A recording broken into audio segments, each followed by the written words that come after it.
Alegrei-me quando me disseram: vamos nos reunir com os irmãos da IPI Central em Presidente Prudente para juntos louvarmos e engrandecermos o nome do Senhor. Bom estar revendo os irmãos, conhecendo outros nesta oportunidade. Quero convidá-los a abrirem suas Bíblias para o Evangelho escrito por Lucas, capítulo 1, versos 26 a 28. Evangelho escrito por Lucas, capítulo 1, do verso 26 ao verso 28. A palavra de Deus nos diz assim: no 6º mês, Deus enviou o anjo Gabriel a Nazaré, cidade da Galileia, a uma virgem prometida em casamento a certo homem chamado José, descendente de Davi. O nome da virgem era Maria.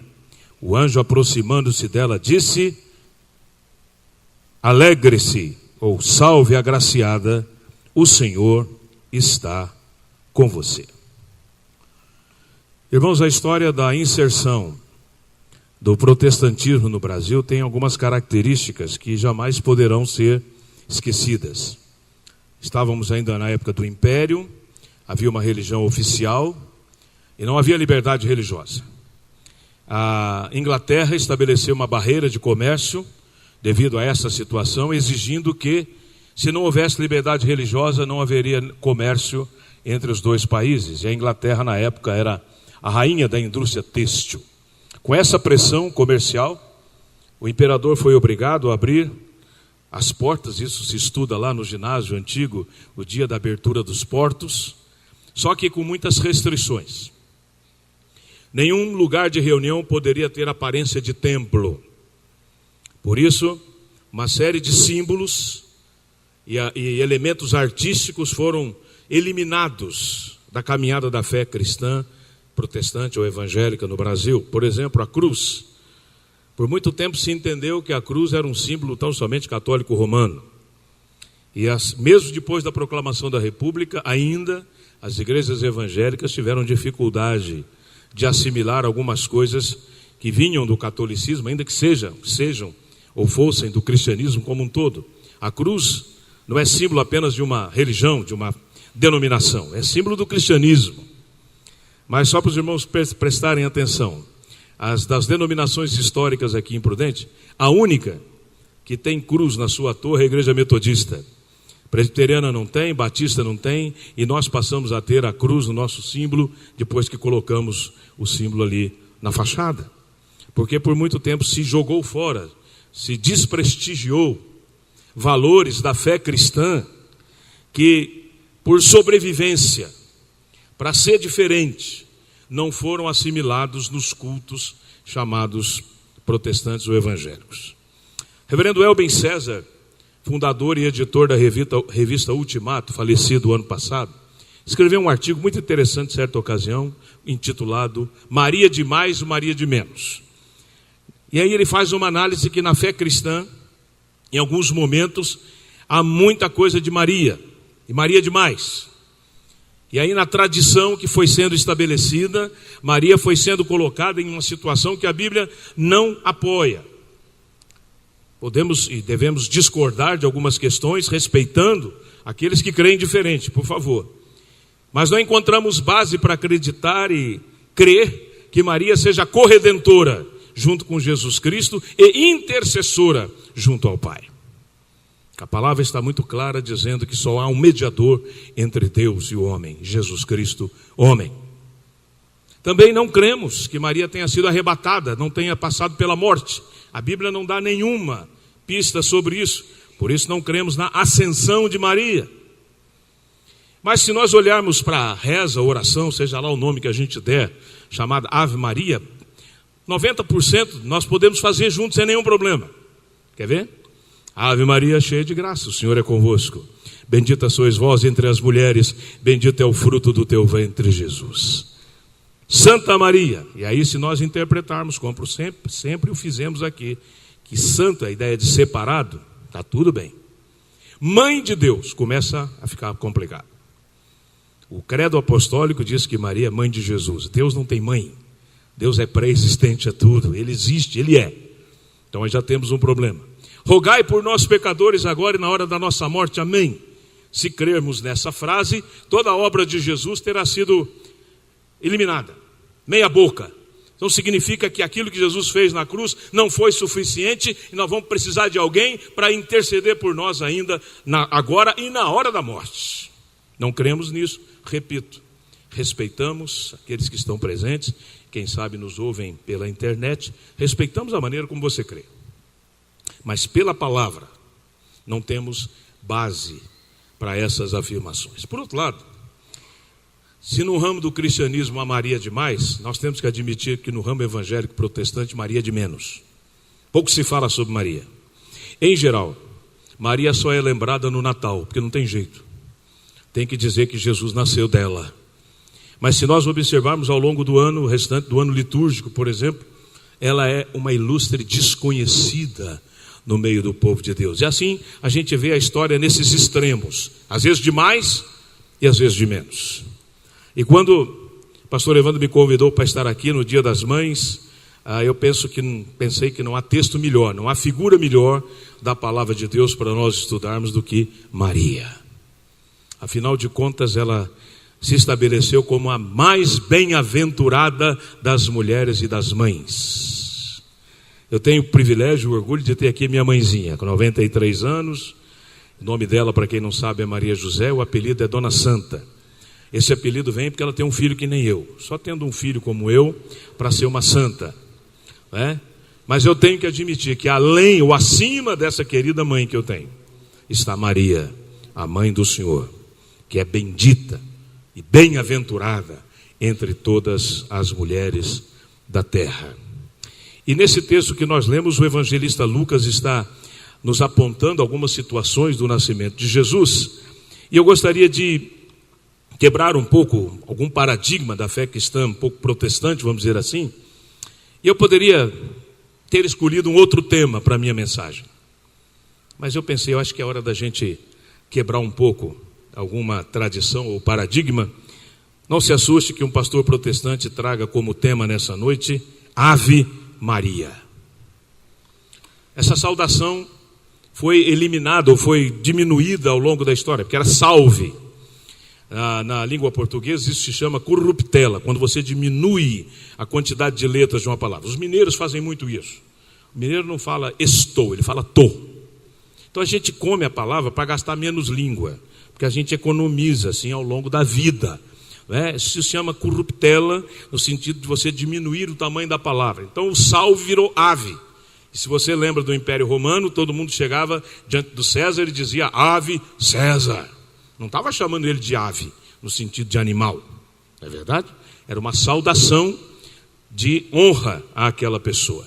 E eu quero honrar a figura de Maria, quero trazer para nós o seu personagem com esse tema, saudando-a nesta noite, por algumas razões. E a primeira delas é disposição em ouvir a Deus. Maria é uma jovem noiva, preparando-se para o casamento. E de repente ela recebe a visita de um anjo. Meus irmãos, se eu fizer uma pergunta aqui, você gostaria de ter uma revelação angelical hoje? Você gostaria de nessa hora haver uma manifestação especial de Deus, sobrenatural? Todo mundo vai dizer que sim. Mas em geral, quando elas acontecem, a gente assusta. Tanto é que toda vez que anjo aparece na Bíblia, a pessoa assusta. Eu penso que na escola de anjos, as primeiras palavras que os anjos aprendem a falar é não temas. Porque toda vez que anjo aparece, a pessoa treme. Não foi diferente com Maria. Ela se assustou. Foi algo novo para ela. Mas ela pacientemente ouviu o que o arcanjo Gabriel, em nome de Deus, estava trazendo para ela. Pode parecer muito simples essa verdade. Mas o fato é que nem sempre as pessoas estão dispostas a ouvir a voz de Deus. As pessoas estão dispostas a ouvir muitas vozes.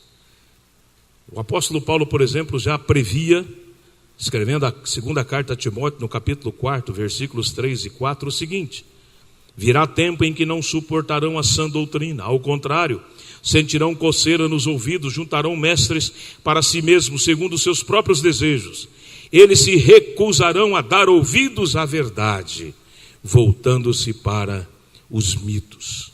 Paulo já previa, já sentia isso nos seus dias, há quase 2000 anos atrás. É o que a gente vê hoje. Tantas pessoas se levantando em nome de Deus, se arvorando em nome de Deus e dizendo coisas que jamais Deus poderia dizer. Você vai encontrar no YouTube muitas dessas loucuras ou heresias. Uma delas, a mais recente, que eu achei formidável, foi um pastor pregando, dizendo que qualquer tipo de festa é pecado. Se você for numa festa, é pecado. Mas um irmãozinho no auditório não aguentou, levantou a mão e disse: pastor, mas Jesus foi numa festa de casamento e ainda transformou água em vinho. O pregador disse: é verdade, ele foi, mas não devia ter ido e nem devia ter feito milagre.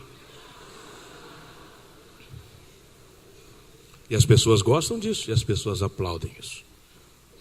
Ouvir a voz de Deus. Maria teve paciência para ouvir algo novo.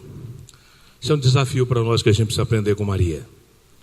Ouvir a voz de Deus, estar disposto a ouvir o que Deus está dizendo nos nossos dias, nos orientando para a vida, nos contextos que nós temos através das situações da vida. E Deus fala através da criação, a revelação natural.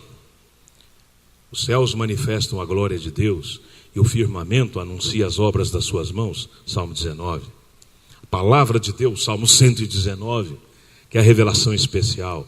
Jesus Cristo, que é a revelação pessoal. Mas eu queria dar um destaque nesta noite para a revelação comunitária. Isso é, Deus se revela no meio do seu povo. A palavra de Deus diz que nós nos devemos nos aconselhar uns aos outros mutuamente. E muitas vezes são nessas conversas, nesses aconselhamentos, que eu entendo e ouço a palavra de Deus. E aí eu sou convencido. Por alguns anos do meu ministério eu vivia um certo dilema, achando que eu tinha um chamado missionário no sentido de ir lá para frente da obra missionária mesmo, mas o presbitério precisava de pastores, então não era a hora da gente ir. Mas por todos os meus dons e talentos, eu me via muito mais na retaguarda do que na vanguarda. Mas isso me inquietava. Até um dia que eu conversei com um pastor americano chamado Dick Hillis, fundador da missão CEPAL, servindo pastores e líderes. Esse homem foi missionário na China, na época da ocupação comunista, fugiu de lá e veio para os Estados Unidos e percebeu que durante o tempo que ele ficou na obra missionária, ele foi esquecido. Ninguém cuidou dele, ninguém se preocupou com sua vida. Então, preocupado com isso, ele criou uma missão para cuidar dos que cuidam, para pastorear aqueles que pastoreiam. E numa vez que ele veio ao Brasil, me sentei com ele, abri meu coração e ele me deu uma palavra esclarecedora. Jovem, disse ele, na época eu era bem jovem mesmo, 98% das pessoas querem ir para a obra missionária lá na frente, porque é muito mais interessante ver pessoas se convertendo. Poucos são os que querem ficar atrás de uma mesa, mexendo com papéis, com finanças, com estratégias. E se você tem esse chamado, então é aí, nesse lugar que Deus vai te usar. Não queira ir para frente, porque vai ser um desastre. E essa palavra, revelação comunitária, foi para mim saudável, abençoadora, e eu saí em paz daquele encontro, entendendo que esse era o meu chamado, e Deus me usou, alguns anos depois, para criar a estrutura missionária da nossa denominação. Aprenda a ouvir os irmãos. Esteja atento para alguma voz de Deus, através da comunidade da fé. A Ave Maria, e a segunda razão, é a disposição para dialogar com Deus. Nós reconhecemos a importância de Maria porque ela não apenas ouve, mas ela se dispõe a dialogar. Maria recebe uma notícia complicadíssima. Ela era solteira e virgem, noiva, prometida, porém não casada. Você vai ficar grávida e vai dar à luz a um filho. Ainda que fosse uma visita angelical, ela teve a coragem, o despautério de conversar com o anjo. Mas como é que vai ser isso? Eu sou solteira, sou virgem, não sou casado. E o anjo lhe convence dizendo: virá sobre ti o Espírito Santo. Agora, irmãos, vamos ser honestos. Maria conhecia menos do Espírito Santo do que eu e você, porque o Espírito Santo desceu plenamente no dia de Pentecostes. Até então Maria sabia muito pouco de Espírito Santo. Mas ela dialogou com Deus sobre isso. Não é a única na Bíblia que trata esse diálogo, que estabelece essa conversa Moisés, por exemplo, está com o povo de Israel no deserto, e o povo de Israel está dando muito trabalho, e Deus então chega para Moisés e diz: pega esse teu povo, nem diz meu, pega esse teu povo que eu não aguento mais, e vai no deserto embora, eu vou mandar um anjo com você. E Moisés fala: eu daqui não saio, daqui ninguém me tira, se o senhor não for comigo eu não vou. O senhor me colocou nessa encrenca. Como é que você pode dialogar com Deus hoje? Em oração. Quando você recebe uma orientação de Deus, um desafio de Deus, vai para a oração, conversa com Ele, abre o jogo, conversa: Senhor, está acontecendo isso, está acontecendo aquilo, e eu quero aprender a dialogar com o Senhor e tentar eliminar as possíveis dúvidas que possam permanecer, e acima de tudo, dar um passo de fé naquilo que Deus estiver colocando diante de mim. Como é que está a sua vida de oração? Você tem dialogado com o Pai?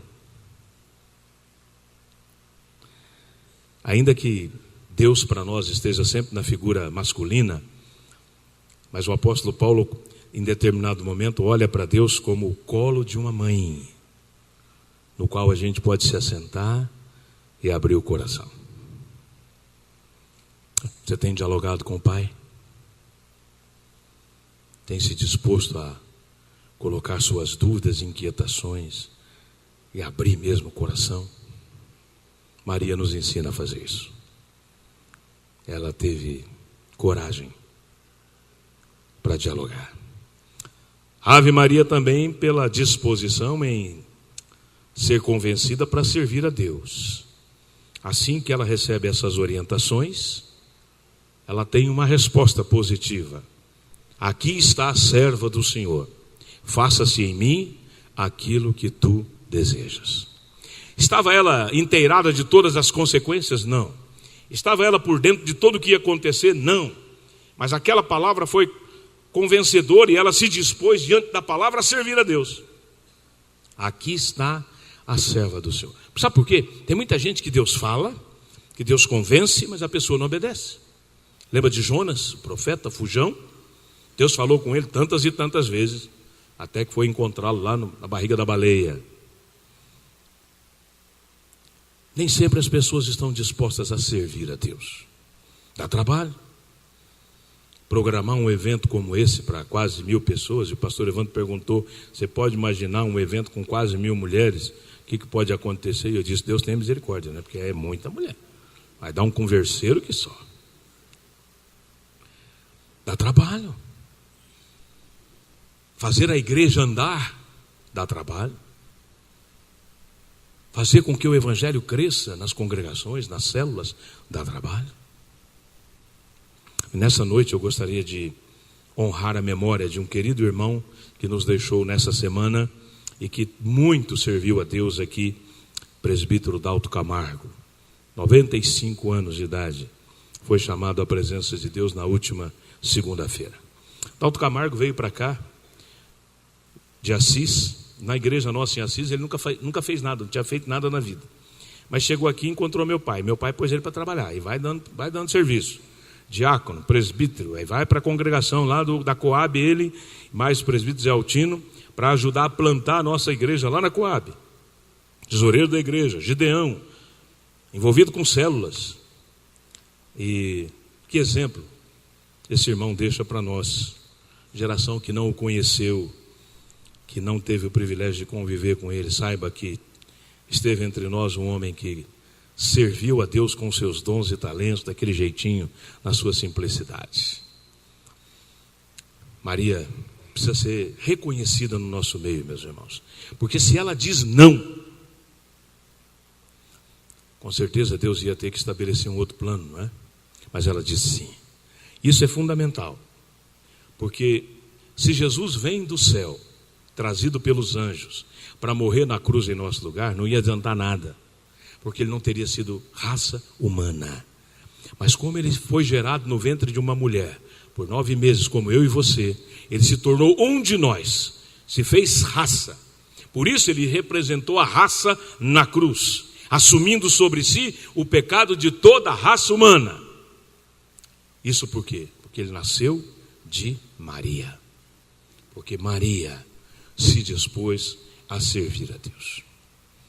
Salve Maria, ou Ave Maria também, pela disposição em aprender com situações novas. Meus irmãos, quase 2000 anos atrás, uma moça ficar grávida sem casar, você imagina o bochicho que isso dava. E Maria ficou pensando, o que eu vou administrar na vila pequena onde ela morava? Isso ia dar um converseiro.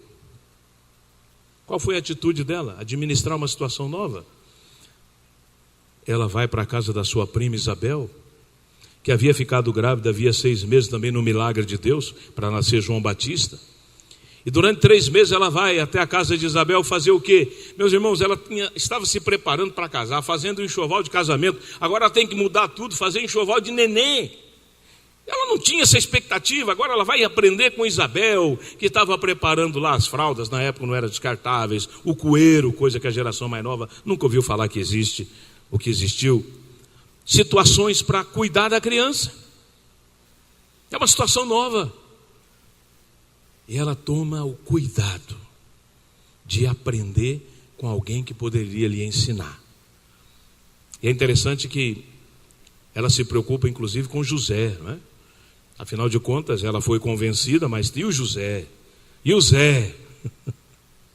E o anjo disse, pode deixar o Zé comigo. E o Zé ficou preocupado. O Zé pensou em largar a Maria.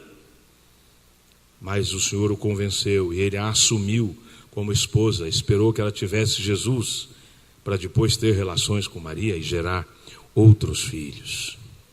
Meus irmãos, ter disposição para aprender com situações novas nem sempre é fácil. Sejam elas positivas ou negativas. Quando você perde o emprego, é uma situação nova, desagradável. Quando você perde um ente querido, é uma situação nova, desagradável. Quando você consegue um emprego, é uma situação nova, agradável. Quando você recebe alguém novo na família, é uma situação nova, agradável. Enfim, nós estamos ao longo da vida tendo que administrar situações novas. E é fundamental que a gente aprenda com Maria. Há momentos que a gente tem que recuar. Ficar meio na prateleira, como Maria fez. Sair da converseira, do bochicho, da fofoca. Sabiamente ela foi aprender com Isabel. E quando ela chega na casa de Isabel, o ser que ela já carrega no seu ventre há 3 meses, Jesus, exala tanto poder que João se mexe no ventre da mãe. E ele não estava chutando porque era corintiano, porque ganhou o título do Paulista aí, né? Mas chutou porque Jesus estava chegando. E acima de tudo, Isabel fica cheia do Espírito. Situações novas. Elas estão convivendo e administrando essas situações. Maria me ensina, e ensina a mim e a você, como que a gente deve administrar novas situações, novos desafios. Buscando sabedoria, buscando conselho com pessoas mais velhas, buscando orientação com parentes. E ao longo da vida você se prepare, porque Deus tem novidades. Deus tem situações que vão nos colocar, às vezes, numa situação de profundo desafio. Eu me lembro que eu, pastor Evandro, em 92, começamos a fazer um curso de pós-graduação lá em Viçosa, Minas Gerais, mas nunca nos preocupamos com a questão do cartucho, do diploma. Nossa preocupação maior era o conhecimento, tanto é que terminamos o curso e nem fomos atrás de diploma, porque nunca pensei na vida em ser outra coisa a não ser pastor. E de repente, hoje eu estou numa condição de professor, e esse ano uma situação nova me foi colocada, coisa que eu jamais pensei, me envolver com aula em pós-graduação. Você é professor do pastor Osni, que está fazendo o curso lá na Unicesumar. Meus irmãos, pensa alguém que nunca pensou nisso. Há pessoas que se preparam e entendem esse projeto intelectual e se preparam para isso, mas não foi o meu caso. E aí, de repente, eu estou agora nessa encrenca, né? Tentando administrar uma situação nova. E buscando conselhos, orientações, preparando as aulas em agosto. Vai ser de lascar o cano, viu, Zni? Pode preparar. Como é que você administra situações novas?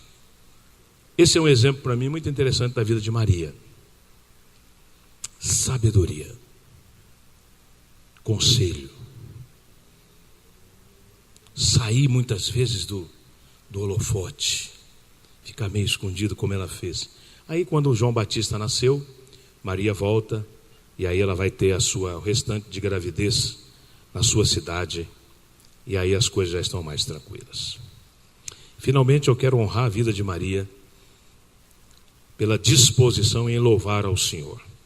Assim que ela retorna, ela canta um hino ao Senhor, conhecido na hinologia como Magnificat. Então disse Maria: minha alma engrandece ao Senhor, o meu espírito se alegra em Deus, o meu Salvador, pois atentou para a humildade da sua serva. De agora em diante todas as gerações me chamarão bem-aventurado, pois o poderoso fez grandes coisas em meu favor, santo é o seu nome. A sua misericórdia estende-se aos que o temem, de geração em geração. Ele realizou poderosos feitos com o seu braço, dispersou os que são soberbos no mais íntimo do coração. Derrubou governantes dos seus tronos, mas exaltou os humildes. Encheu de coisas boas os famintos, mas despediu de mãos vazias os ricos. Ajudou a seu servo Israel, lembrando-se da sua misericórdia para com Abraão e seus descendentes para sempre, como dissera aos nossos antepassados. Maria canta em tom um hino ao Senhor, e nesse hino ela reconhece a grandeza de Deus, reconhece a história do seu povo, passando por Abraão e o seu povo de Israel.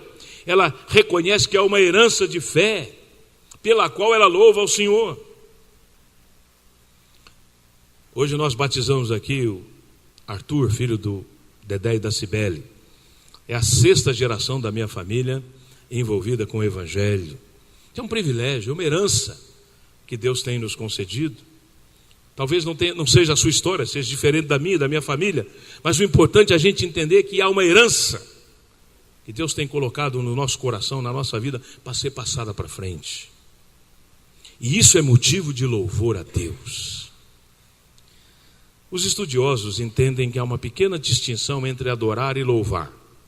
Adorar seria reconhecer o Deus por aquilo que Ele é. Ele é Deus. Então, por Ele ser Deus, já merece ser adorado sem nenhum tipo de questionamento.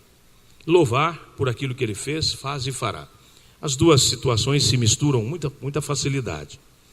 Mas queria destacar uma palavra no excelente testemunho da nossa irmã Kellen, agora há pouco. Ela disse que ela vai ao encontro da Eshla, programado para sábado. Não sei se você prestou atenção, mas eu prestei. Ela não vai para ser abençoada, ainda que o será.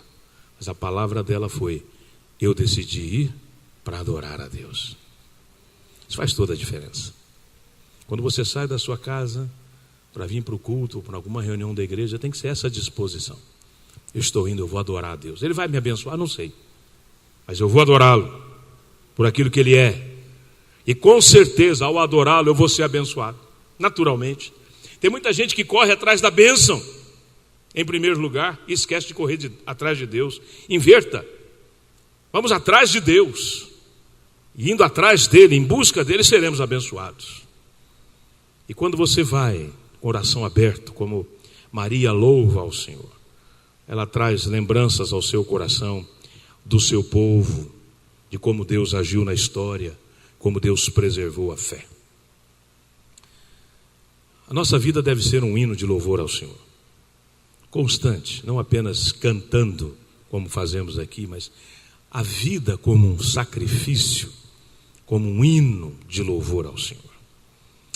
Infelizmente, no mundo ocidental, nós temos uma dicotomia entre o que é espiritual e o que não é.